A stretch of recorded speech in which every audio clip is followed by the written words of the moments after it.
Titan. 2. The two words, spoken softly by the homeless man, hit the cold alley like a bomb. William Spiers, the city's most ruthless mafia boss, was still laughing. Titan what? He sneered, his tattooed hand still pointing. He had no idea what was happening. But his men did. His entire team of elite, ex-special forces killers. Men who had seen war, men who feared nothing, froze. Their faces went white. Mike, the biggest, took a step back. Their leader, Marco Diaz, a man who had never shown fear, snapped to perfect, rigid attention. His eyes were wide, locked on the homeless man with a look of pure, terrified awe. William's world broke. His laughter died. His authority vanished. His own men, his paid killers, were no longer looking at him. They were looking at the man in the dirty jacket. He was the most powerful man in the city, and he had just threatened a man who wasn't a man at all. He had threatened a ghost. But to truly understand the power of that name, to feel the sudden ice in that alley, you have to understand who these men were and the world they came from. Let me take you back to where it all began. But first of all, welcome back, my beautiful family and friends. If you're listening, hooked, and already enjoying the story, please hit subscribe. Tell me in the comments where you're listening from. I love seeing our community around the world. Tomorrow I'm dropping another sweet story, so don't miss it. And the first 4 people to comment with their real names will be featured in our next story. Now, let's continue. The morning was cold.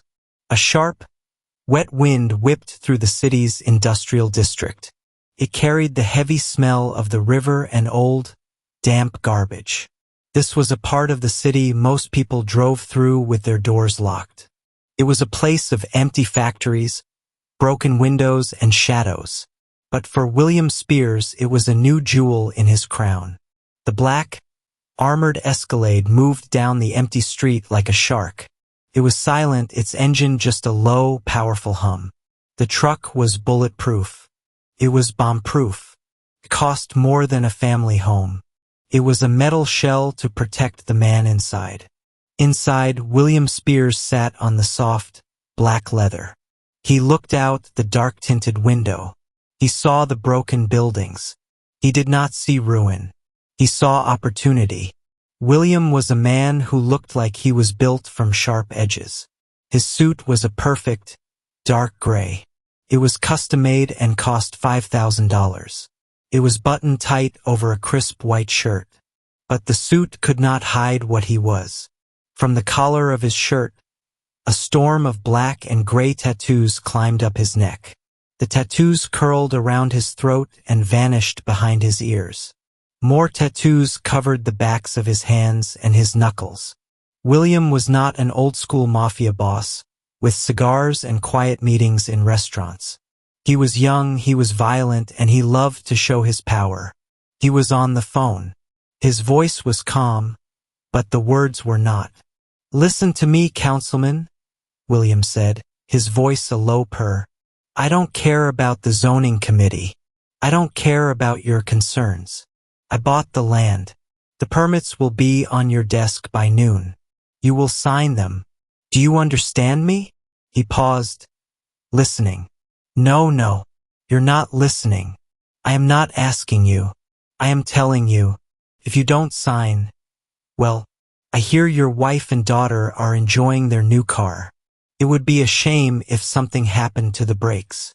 He smiled, a cold, thin smile that did not reach his eyes. Good. I knew you would see it my way. He hung up the phone. He had just bought this entire city block. This warehouse 7, was going to be the new center of his empire. All his illegal goods, weapons, cash, drugs would flow through this one huge building. Today was a celebration. He was here to inspect his new property. In the front seat, his head of security, Marco Diaz, watched the street. Marco was the opposite of William. He was quiet. He was still. He wore a simple black jacket. His dark eyes saw everything. Marco had been a special forces operator for 15 years. He was a master of war. Now he was a master of security for a criminal. The men on William's team were all like Marco. They were not street thugs. William only hired the best. Mike, Chavez, and Jensen sat in a second Escalade, right behind them. They were all ex-military. They were hard, fit, and moved with a deadly efficiency. They were loyal to William because he paid them a fortune. He paid them so much money that they could forget what they were protecting. But their minds were still wired like soldiers. Marco's voice came over the intercom. "We are here, boss. 2 minutes." "Good," William said. He straightened his suit jacket. He felt good. He felt powerful. William hated weakness. He had grown up with nothing. He had been poor, hungry, and weak. He had been the boy everyone picked on. He had promised himself long ago that he would never be weak again. He would be the one with the power. He would be the one who made others afraid. And he had done it. He had clawed his way to the top. He had built an empire on fear. He was William Spiers, and everyone knew his name. The Escalade made a soft whoosh sound as it stopped in front of Warehouse 7. The big, black truck behind it stopped, too.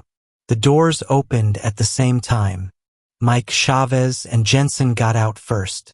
They moved like a well-oiled machine. They did not just get out of the car. They cleared the area. Their eyes scanned the rooftops. They looked down the alley. They looked for threats. This was their training. After a few seconds, Marco stepped out of the driver's side. He gave a small nod. "All clear, boss." William Spiers stepped out. His shoe, custom-made and shining like black glass, stepped onto the wet, dirty pavement. The contrast was perfect. He was a clean man in a dirty world. He breathed in the cold, damp air. It smelled like his air. "It's perfect, Marco," William said, looking up at the huge, red brick building. "It's ugly, strong. No one will ever look twice at it." "The inside is clean," Marco said, walking to his boss's side. "We've swept it for bugs. The back alley is secure. The trucks can pull in and out, and no one from the street will see a thing."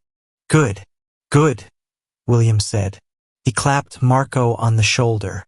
"Today, we become kings, my friend." He was happy. He was proud. He started to walk toward the big metal doors of his new building. But then he stopped. He saw something. It was a small thing, a simple thing. But to William it was a deep insult. Huddled against the red brick wall, hidden in the shadows of the alley, was a man. He was old.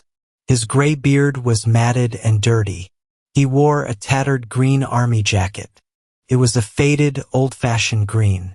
It was ripped at the elbow. His jeans were filthy. He was so still he looked like a pile of rags. In front of him, on the ground, was a small, torn piece of cardboard. William's perfect day was suddenly ruined. He hated this. He hated disorder. He hated weakness. He could not stand that this thing was on his property, on his day. "What the hell is this?" William snarled. His voice cut through the cold air like a knife. His whole team stopped. They saw the homeless man now. Mike, the biggest of the guards, stepped forward. Mike was a man of simple solutions. "Want me to grab him, boss?" Mike said, cracking his huge knuckles. "I'll bounce him off the street." "No," William said. He held up a hand, his tattooed hand. "I'll handle this." This was a performance. He wanted to show his men that he was the alpha. He dealt with all problems, big or small. He was in charge. William stalked over to the man. His expensive shoes clicked on the pavement. He stood right over him, looking down. The man was so small. He was a bug. William felt powerful, looking at him. "Hey!" William barked. "I'm talking to you." Slowly, the man looked up. This is where Marco, the security chief, felt the first cold chill. He was expecting to see dull eyes. He expected eyes that were empty from drugs or alcohol or just a broken, sad life. He did not see that. The man's eyes were pale blue, and they were clear. They were not afraid.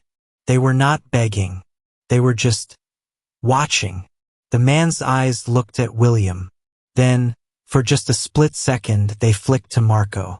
Then to Mike. Then Chavez. Then Jensen. It was a scan.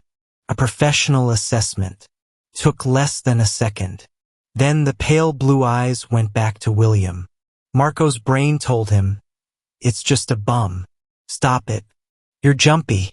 But his instincts, the part of his brain that had kept him alive in dark mountains and sandy deserts, screamed, "Wrong, wrong, wrong." Marco looked at the man's posture. He was not slumped. His back was straight against the brick wall. His hands were resting on his knees. They were not limp. They were at rest, ready. That's not how a broken man sits, Marco thought. That's how a soldier sits. That's how we sat in the mountains, waiting, saving energy, ready to move in a second. "What are you doing here?" William demanded. He pointed his finger right in the man's face, just inches away.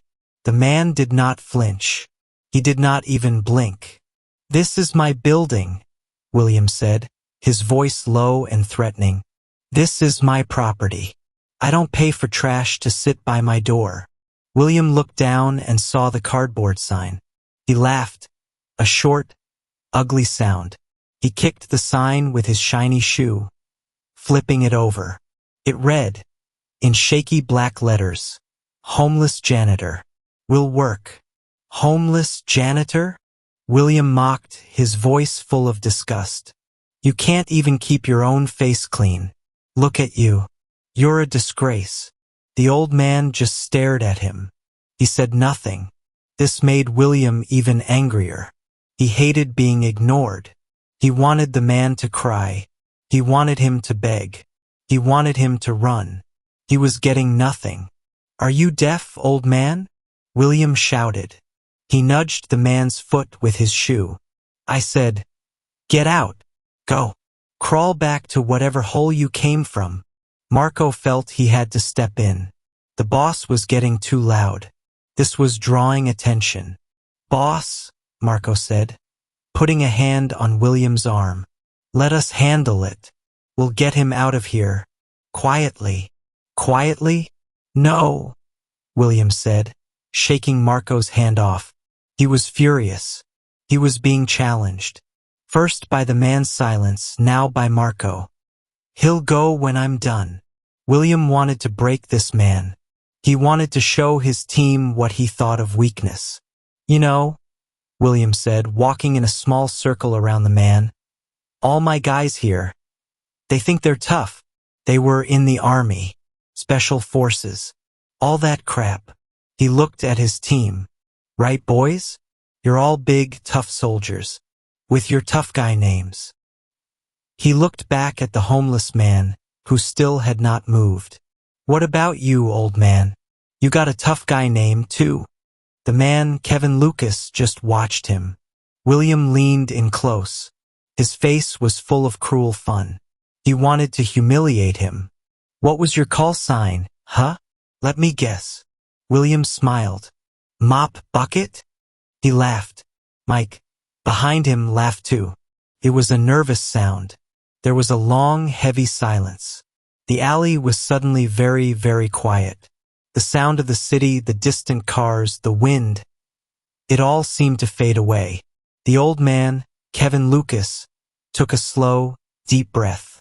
He did not look at William. His pale blue eyes moved past the Mafia boss.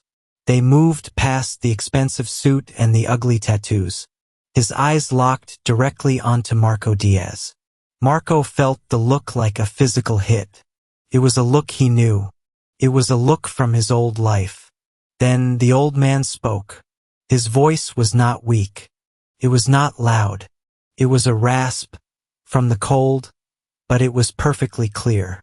And it was cold. Titan. 2. The two words hung in the air.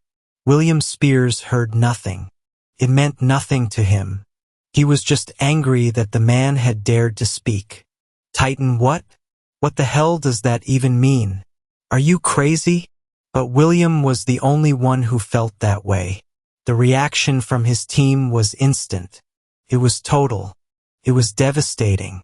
Marco Diaz, the seasoned 15-year Special Forces veteran, the man who had seen men die, the man who feared nothing. His face went white. All the color drained from it. His blood ran cold. He took a physical step backward. His hand, which had been near his pistol, snapped to his side, rigid. Mike, the big man who had offered to bounce Kevin, made a small sound in his throat, like he was choking. He froze, his eyes wide with a kind of terror. Chavez, who was always cool, cursed softly in Spanish, Dios mío. He snapped his head to look at Kevin, his face a mask of pure disbelief. Jensen, the youngest, the rookie of the team, just reacted. His Mafia thug training vanished. His military programming took over. His back went ramrod straight. His arms locked at his side. He snapped into a perfect, rigid position of parade rest. Everyone went silent. William looked around, his mind spinning. He was no longer in control. His team, his hardened killers, his loyal men, were not looking at him. They were all staring at the homeless man. They were staring at him with a look William had never seen before. It was not anger. It was not pity. It was awe. And it was fear. William's face turned red with anger. This was not supposed to happen. His authority, his perfect day, his power, it was all slipping away. And because of this bum. What is wrong with you? William screamed. His voice cracked. I gave you an order. I told you to get rid of him. No one moved. Marco, William yelled, stepping toward his security chief. What are you doing? Stand down. Why are you looking at him like that? Talk to me. Now. Marco Diaz finally, slowly, tore his eyes away from Kevin Lucas. He turned to look at William Spiers. And William, for the first time, saw something in his number one man's eyes that scared him. The respect he always had for his boss. It was gone. It was replaced by a cold, hard anger. Boss, Marco said, and his voice was low, and it was shaky. Please, shut up. William Spiers froze. He felt like he had been slapped. What did you say to me? I said, please be quiet, Marco repeated. His eyes flicked back to Kevin, then to William. You need to listen to me. We are not touching him. We are not going to touch him. And you need to stop talking. William could not believe it. This was mutiny. You work for me, Marco. I own you. I will kill you. I will kill all of you. No, you won't, boss. Marco cut him off. The words were quiet, but they were final. You won't, because if you even tried, if we tried, he would kill us all. Before we could even blink. William's sputtering, angry words died in his throat. He looked at Marco, then back at the old, tattered man sitting against the wall. He was just sitting there, watching. He's a bum. William finally managed to say, his voice high and thin. He's nothing. He has a cardboard sign. Look at him. Boss, that's where you're wrong, Marco said. He stepped closer to William, lowering his voice even more, as if he was afraid Kevin would hear him. That is the one man in this city you do not mess with. Who is he? William demanded. Marco took a deep breath. He had to explain this to a civilian. He had to explain a ghost story. A story that was sitting right in front of them. In our old world, in the one we came from, we have stories, legends, ghosts. Most of them are just stories to scare new recruits. But some are real. He pointed his chin at Kevin. Titan wasn't a team. It was a two-man concept. It was an idea.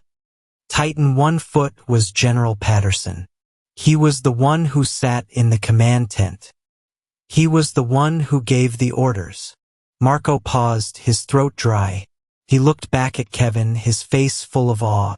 And Titan 2 was the one who did them. He was his operator, his hunter, his right hand. William was just confused. So? He was a soldier. So were you. So were all of you. No, Marco said, shaking his head. You don't get it. He wasn't a soldier. He was the soldier. He's the man who wrote the playbook. The tactics we learned at Fort Bragg. The way we clear a room. The hand signals we use. The way we move in the dark. It all came from him. He is a ghost. He does not officially exist. Marco's voice was barely a whisper now. His file is sealed. He was declared dead. Twice. Once in Syria, once in the Hindu Kush. They told us he was a myth. A story. He's the operator's operator. He is a living legend. Marco Diaz, the man who worked for the Mafia, the man who had killed for money. He turned away from his boss. He turned to face the homeless man. He snapped his heels together. His body went rigid. He raised his hand in a sharp, perfect salute.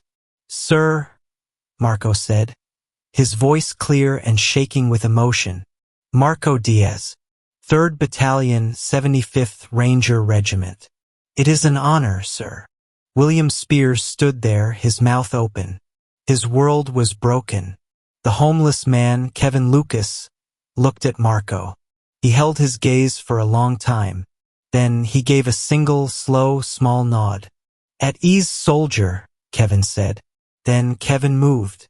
He pushed his hands against the ground. He moved slowly. You could hear his joints pop. It was stiff, painful. He was an old man, and the cold was deep in his bones. But his movements were not weak. They were deliberate. Every action had a purpose. He was not a broken old man. He was a predator slowly uncoiling. He got to his feet. He was tall. He had been so folded up, he looked small. But now he stood, and he was taller than William. His green jacket was torn. His face was dirty. But his eyes were like ice. William Spiers, the man who ruled the city, the man who had guns and men and money. He felt a real cold fear. This was not a man he could bully. This was not a man he could buy. But his pride was still fighting. He was William Spiers. He could not lose. Not here. Not in front of his men. I don't care who he was. William yelled, trying to get his power back. He's nothing now. He's a bum. He's just a bum in a dirty jacket. He's worthless. He pointed at his men. Take him. That's an order. Take him. Not one man moved. Mike, Chavez, and Jensen were still frozen. Their eyes locked on Kevin. They were waiting for his orders, not William's. Kevin Lucas was standing. He was looking right at William. You made a mistake, Kevin said. His voice a cold, quiet rasp. William, in a final act of panic and rage, reached for his own gun. He had a small, silver pistol in a holster under his suit jacket. You're all fired, William shrieked. I'll kill him myself. He went to pull the gun. Before his fingers could even touch the metal, Marco's hand shot out. Marco did not grab William's wrist. He grabbed William's hand and slammed it against his chest, pinning the gun in its holster. Don't, boss, Marco whispered, and his voice was raw with terror. William had never heard the sound from his head of security. Don't you understand? Marco pleaded, his eyes wide. You pull that gun, you won't even see him move. We'll all be dead before we hit the ground. William froze. His hand was trapped under Marco's. His heart was pounding. He looked at the homeless man. Kevin Lucas had not moved. He was just watching. He had not even flinched when William reached for his gun. He just stood there, waiting. The king of the city was a prisoner in his own alley, held by his own man, and terrified of a ghost in a green jacket. The alley was so quiet, it felt like the world had stopped. The only sound was the cold wind, whistling past the corner of the building. William Spiers stood frozen. His hand was trapped. Marco's grip was like a steel clamp, pressing William's own hand so hard against his chest that it hurt. He could feel the shape of his own small gun digging into his ribs. William was shaking. It was not from the cold. It was from rage. It was from a new, terrible feeling. Fear. He looked at Marco. This was his man. His top man. The man he paid $500,000 a year. And this man was holding him. Marco? William hissed, his voice a low, dangerous whisper. Let go of me. No, boss, Marco said. He did not look at William. His eyes were locked on the old man, on Kevin. William could not believe it. I will end you, Marco. I will. It's over, Marco said, his voice flat. He was not being mean. He was just stating a fact. William looked past Marco. He looked at his other men, Mike, Chavez, and Jensen. They were still standing like statues. They were not his statues. They were statues for the old man. Their loyalty, their fear, their respect. It had all been transferred. It had been stolen from William in less than a minute. It was Kevin Lucas who finally broke the spell. He looked at Marco, who was still trapping William. At ease, soldier, Kevin said. His voice was quiet, but it was full of a power that William had never heard before. It was the voice of a man who had given orders and watched men die. Marco Diaz, a killer for the Mafia, obeyed instantly. He let go of William. He took a deep breath, like a man coming up from underwater. He took one step back, putting himself a little bit to the side. He was no longer guarding William. He was just watching. William rubbed his chest. His hand was free. His gun was there. But he knew he could not touch it. He was a king who had lost his crown. Now, Kevin Lucas turned his full attention to William Spiers. The homeless man, with his torn jacket and dirty beard, looked at the Mafia boss in his $5,000 suit. And the Mafia boss felt small. You see a jacket, Kevin said, his voice a quiet rasp. You see a sign. You see trash. He took one slow step closer. William flinched. You don't see the man, Kevin said. That's your problem. He looked William up and down. He saw the expensive suit, the flashy tattoos, the fear in his eyes. That's why you're just a bully in a suit, Kevin said. His words were not angry. They were just true. They were like a doctor giving a man bad news. You have power, Kevin said. Because you buy it. Because you take it. Because you scare children and old men. You have never earned it. That's why you're weak. William had no answer. His mind was screaming. He wanted to kill this man, but his body would not move. He wanted to yell, but his throat was dry. He had been taken apart, piece by piece, without a single punch. Kevin Lucas held his gaze for one more second. He had said all he needed to say. He turned to his men. Not William's men. His men. The soldiers. You boys, Kevin said, his voice a little softer. You chose this path. Working for him. He shook his head, a small sign of disappointment. Be better. Then he turned away from all of them. He bent down. It was a slow, stiff movement. His knees popped in the cold. He was an old man, and the damp air was bad for his joints. William watched. His heart pounded. What is he doing? Is it a weapon? No. Kevin's hand closed around his small cardboard sign. Homeless janitor. He picked it up. He stood holding the sign. He looked at it for a long moment. Then, he looked at William Spiers one last time. He did not look angry. He almost looked sad. Then, Kevin Lucas turned his back on all of them. He turned his back on the Mafia boss. He turned his back on the team of armed killers. It was the final insult. It meant they were not a threat. They were nothing. He began to walk away. His steps were slow, but steady. Clack, clack, clack. His old, broken boots echoed in the silent alley. William watched him go. The rage came flooding back. It was hot and red. He could not let this happen. He could not be humiliated like this. Stop him! William shrieked. His voice was high and ugly. That's an order. Stop him. No one moved. Mike, Chavez, and Jensen were still frozen. They were more afraid of Kevin's back than they were of William's face. Shoot him! William screamed, his voice cracking. I'll pay you double. I'll pay you triple. Shoot him in the back. Now! This was his last pathetic try. He was begging. Kevin did not stop. He did not slow down. He just kept walking. William turned to Marco. Marco, do it. Do it or you're dead.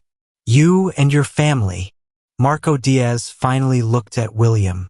His face was cold. He was not a mafia guard anymore. He was a soldier who had just been given a disgusting, dishonorable order. It's over, boss, Marco said. His voice was empty. He's gone. William watched, helpless, as Kevin Lucas reached the end of the alley. He did not look back. He turned the corner. He was gone. The sound of his footsteps faded. For a full minute, there was only silence. The only sound was the wind, and the sound of William's heavy, angry breathing. William Spiers stood there, shaking. His expensive suit was wrinkled where Marco had grabbed him. His face was a dark, ugly red. He had lost. He looked at his men, his crew, his property, and he saw that he had lost them too. He looked at Marco. Marco was looking at him, but the respect was gone. The fear was gone. There was only disgust. Mike was looking at the ground. He looked ashamed. Chavez just spit on the pavement and started walking back to the car. He did not ask for permission. Jensen, the young one, just looked empty. He looked lost. What are you doing? William said, his voice weak. The show's over, boss, Marco said. He sounded tired. So very tired. He nodded at the warehouse. Are we going inside or not? The words were normal. Are we going inside? But the tone was all wrong. He was not asking his boss for an order. He was asking a coworker if he was finished. The power was broken. The magic was gone. William Spiers was just a man in a suit. William looked at his new warehouse. The building he had been so proud of. It was ruined. This place was stained. This was the place where he had been broken. Get in the car, William muttered. He could not even look at Marco. We're leaving. He turned, his shoulders slumped, and walked back to his armored truck. He was a king with no kingdom. He had never felt so weak. 2 blocks away, Kevin Lucas walked down the cold street. He was just an old, homeless man again. The people who passed him did not look at him. They looked away just as they always did. He was invisible. He walked past a row of shops. He was tired. He was hungry. He stopped at a large, green public trash can on the corner. He looked at the cardboard sign in his hand. Homeless janitor. Will work. He had held the sign for 3 months. He had eaten from trash cans. He had slept in the cold. He had been called trash and bum and disgrace. He had done it all. He had been waiting. He looked at the sign, and then he dropped it into the trash can. It landed on a pile of old newspapers. He was done playing this role. He stood there for a moment. He put his cold, old hands into the pockets of his torn green jacket. A simple, black sedan pulled up to the curb. It was a boring, quiet car. It looked like a government car. It made no sound. The back door opened. A young, clean-cut man in a dark suit and an earpiece stepped out. He was all business. He looked at Kevin. "Mr. Lucas," the man said. His voice was crisp and respectful. "We were in the area. It's time to come in." Kevin looked at the man. His pale blue eyes were as sharp as ever. "You're late, agent," Kevin said. "No, sir," the agent said, opening the door wider. "We had to wait until you were ready. General Patterson has been insistent. He wants you back." Kevin Lucas nodded. He was no longer a homeless janitor. He was Titan too, and he was active. "All right," he said, his voice a low rumble. "Let's go home." He got into the warm, clean car. The door shut with a solid, expensive thud. The car pulled away from the curb. It slipped into the city traffic. It disappeared, leaving the cold alley and the broken Mafia boss far behind. Kevin Lucas was a ghost again. The ride back to William Spiers' penthouse office was silent. It was a terrible, heavy silence. William sat in the back of his armored Escalade. He was staring at the headrest in front of him. He was grinding his teeth. The anger inside him was so hot, it felt like it would burn him alive. He had been beaten, humiliated. He had not been shot. He had not been robbed. He had been broken by a few simple words, by a look. His power, the fear he had worked so hard to build, had popped like a soap bubble. In that alley, he was not a king. He was just a loud, scared man in a suit. And his men had seen it. He looked at his own reflection in the dark, tinted glass. He saw the tattoos on his neck. They looked stupid. They looked like a costume. In the car behind him, his security team was not silent. Marco Diaz was driving. His hands were tight on the steering wheel. "Titan 2, Mike said from the back seat. His voice was shaky. I can't believe it. He's real. We just saw a ghost." "And the boss," Chavez said, his voice full of disgust, "told us to shoot him in the back. He told us to shoot a legend. For money," Jensen added, his young face pale. "Like he was nothing." Marco said nothing. He just drove.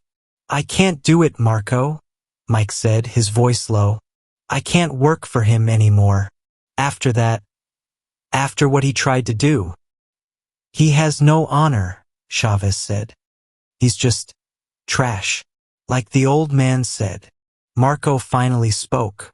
"We all left the service," he said, his voice hard. "We left it for money. We thought we were smart. We thought we were better than the rules." He looked in the rearview mirror, meeting their eyes. "We were wrong. We forgot what it means to be a soldier. That old man, Titan 2, he just reminded us." "So what do we do, Marco?" Jensen asked. "We're done," Marco said. "We finish this ride. We take the money we're owed. And we walk. We go find our honor again." The men in the car nodded. The decision was made. Their loyalty to William Spiers was over. The Escalades pulled into the private underground garage of William's penthouse. William stormed out of his car before it even stopped. He did not look at his team. He just went to the private elevator. "Get up to my office, Marco," he yelled, his voice echoing in the concrete garage. "Now!" He stabbed the button for the penthouse. When William got to his office, he was a storm of rage. His office was beautiful. It was all glass and steel, looking out over the entire city. It was the office of a king. He grabbed a heavy glass statue off his desk and threw it. It smashed against the wall. "HHH!" he screamed. He was weak. He was weak. That old man had made him weak. He had to fix this. He had to get his power back. He grabbed his phone. He called his contacts. He called the other criminals, the dirty cops, the fixers. I need you to find a man, he snarled. An old man, gray beard, wears a dirty green army jacket. He's homeless. The fixer on the other end of the line was confused. Boss? A homeless man? What did he do? He humiliated me, William screamed. Find him. I want his head. I want him gone. Okay, boss. We'll look. A homeless man. William threw the phone. They didn't understand. They couldn't understand. The door to his office opened. Marco Diaz walked in. He was calm. He stood in the middle of the expensive rug. You wanted to see me, boss? He asked. His voice was flat. William's eyes were red. You're fired, Marco. You're fired. You are a coward. You let him walk away. You defied me. Marco just nodded. I know. I quit. William laughed. It was a crazy sound. Quit? You can't quit. I own you, Marco. I will ruin you. I will kill. No, you won't, Marco said. He was not afraid. For the first time, he was not afraid of William Spiers. You're going to kill me? Marco asked, a small, sad smile on his face. With who? Mike? Chavez? Jensen? They all quit, too. We're gone. William's mouth fell open. His whole team? His entire elite security? Gone? They can't, William stammered. They did. It's over, William. Marco took off his earpiece, the one that connected him to the team. He set it on William's desk, right next to a pile of money. We're done protecting a bully, Marco said. Good luck. Marco turned and walked out of the office. He did not look back. William Spiers stood alone in his glass tower. He was surrounded by his wealth, but he was completely, totally, and utterly alone. He was vulnerable, and he had just lost the only men who could protect him. Far across town, the black sedan pulled into a secure underground garage. It was a simple, gray government building. Kevin Lucas got out of the car. He felt better. The warmth of the car and the hot coffee the agent had given him had helped his stiff joints. The agent led him to an elevator. General Patterson is waiting for you in the safe house, sir. How is he? Kevin asked. He's loud, sir, the agent said with a small smile. He's been very worried. He said you went dark 3 months ago to see what the rats were doing. The rats are running the city, Kevin said. His voice was hard. He looked at his own reflection in the elevator's steel doors. He saw the dirty beard, the matted hair. This man, William Spiers, he's a new breed. All flash, no honor. But he's dangerous. He's moving a lot of illegal weapons. That's why we're here, sir, the agent said. The general pulled your file. He's reactivated. Titan. The elevator doors opened. They were in a high-tech command center. Maps were on the walls. Men and women in suits were at computers. And a large, angry-looking man in a perfect military uniform was standing there. He had 4 stars on his shoulder. Kevin, the general boomed. He walked over and grabbed Kevin in a huge hug. You old fool. You look like hell. You look like you've been sleeping in the garbage. I have been, George, Kevin said, patting his old friend on the back. Good to see you, too. The general, George Patterson, held him at arm's length. He was Titan 1. He was the brain. Kevin was his hands. You're a mess, George said. But you're a mess with a purpose. Your plan worked. My plan, Kevin said, raising an eyebrow. Don't play dumb with me, the general said. You went dark. You sat in that alley. You knew Spiers was taking that warehouse. You knew his security team were all ex-Rangers. You wanted to see them. You wanted to see if they were lost. Kevin just nodded. They were lost, George. They were protecting him. They were protecting a cancer. And now? The general asked. And now? Kevin said. I think they're ready to come home. 1 week later, William Spiers was a nervous wreck. He had lost his best men.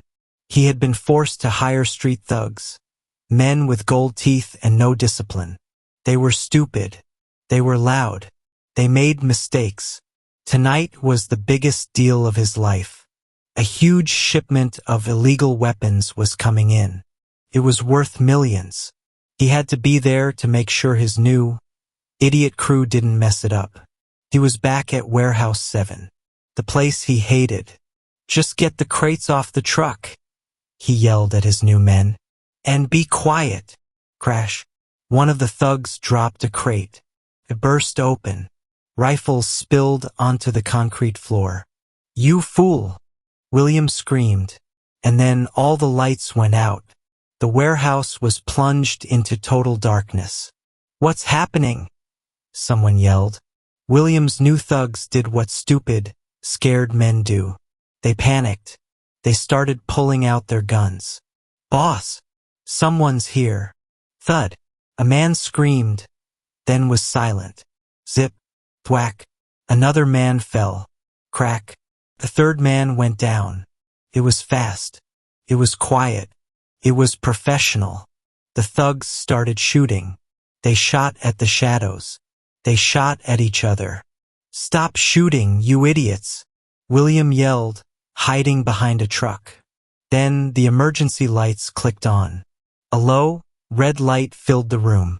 All of William's new men were on the floor. They were not dead. They were tied up with zip ties. They were all disarmed. It had taken less than 30 seconds. William was alone. He was standing by the open, broken crate of rifles. Who's there? He screamed, his voice shaking. Show yourself. From the shadows, a man stepped out. He was in full black tactical gear. It was not Kevin. It was Marco Diaz. Marco? William's mind spun. You came back? A wave of relief hit him. He smiled. I knew you would. I knew it. I'll pay you. I'll double it. Triple it. Just help me. I'm not here for your money, William, Marco said. His voice was cold. Then what is this? A lesson, a new voice said. Kevin Lucas stepped out from the other side. He was a new man. His beard was gone. His hair was cut short. He was in clean, dark tactical pants and a simple black jacket. He was still an old man, but he looked strong. He looked dangerous. You, William stammered, backing away. You, the janitor, Titan 2. I gave you a chance, Spiers, Kevin said, walking slowly toward him. I told you your problem. You don't see the man. You only see the suit. Or the rags. What do you want? William asked, his back hitting a cold, metal shelf. You're done, Kevin said. Your operation here is over. We have the guns. We have your bank records. We have everything. You can't, William shrieked. I own this city. I own the police. I own the judges. You own nothing, Kevin said. You just rent it. And your lease is up. Marco, kill him, William screamed, his last, desperate move. Kill this old man and I'll give you everything. Marco just shook his head. He looked at Kevin. Sir, the building is secure. The shipment is ours. Mike, Chavez, and Jensen have the trucks. Good work, soldier, Kevin said. He looked back at William, who was now weeping with rage and fear. You see, William? Honor. Loyalty. You can't buy that. You have to earn it. William Spiers screamed. It was an animal sound. He was a cornered rat. He made one last stupid move. He grabbed a rifle from the broken crate. He was fast, but he was not fast enough. Before William could even raise the gun, Kevin moved.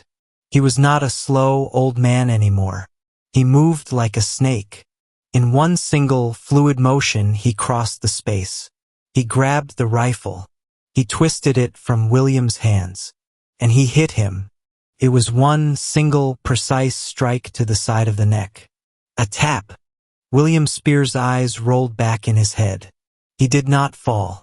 He just turned off. He slumped to the ground, unconscious. The young agent from the car walked in, followed by a team of other federal agents. They started tagging the crates. Kevin Lucas looked down at the broken Mafia boss. "Take him," Kevin said. "He'll have a lot of questions to answer when he wakes up." Kevin turned to Marco, who was standing at attention. Mike, Chavez, and Jensen walked in, their faces clean, their eyes clear. They were soldiers again. "You boys did good," Kevin said. "It felt good, sir," Marco said. A small smile touched his face. "It felt right. What now?" Kevin Lucas looked around the warehouse. He looked at the guns. He looked at the sleeping Mafia boss. He had won. He had taken out the trash. He had his honor back. And he had given it back to the soldiers who had lost their way. That was his real victory. Kevin walked toward the big, open warehouse door. The night air was cold and clean. "Now," Kevin said, "I think I'm officially retired." Marco smiled. "Are you sure, sir?" Kevin stopped in the doorway. He looked back at his new team. "Maybe," he said, "but a janitor's work is never really done, is it? There's always more trash to take out." He smiled, and then he walked out into the night. He was a ghost again, but this time he was a ghost with a purpose. Thank you for listening all the way. Your support means everything. Subscribe, leave a comment with your real name and where you're from, and you might see your shout out in the next story. You never know, the next one might just change your life.